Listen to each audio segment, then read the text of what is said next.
Hello guys, good morning. Welcome back to my channel. তো এই just ঘুম থেকে উঠলাম, আজকে একটু লেট হয়ে গেছে উঠতে। তো উঠে আগে ফ্রেশ হয়ে নিয়েছি এবং বিছানাটা এখনও তুলতে পারিনি। তো চলো তোমাদের একটু বাইরের পরিবেশটা দেখাই।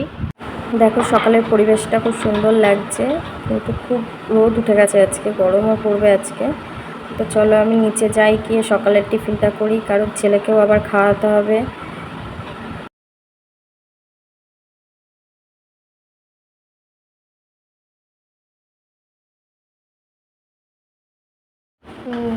দেখো, এখানে সকালে টিফিনটা আমার করা প্রায় হয়ে গেছে।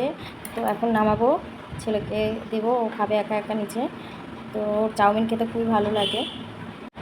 ছেলের চাউমিনটা গরম বলে একটু ঠান্ডা করে দিচ্ছি, আর দেখো আমারটাও আমি নিয়ে বসে পড়েছি। তো চাউমিন খেয়ে ঘরে এসে বসে আছি আমি আর ছেলে। তো সবাইকে টাটা, সবাই ভালো থেকো, সুস্থ থেকো। আর এটা আমার ফার্স্ট ব্লগ, কেমন হয়েছে কমেন্ট করে জানিও।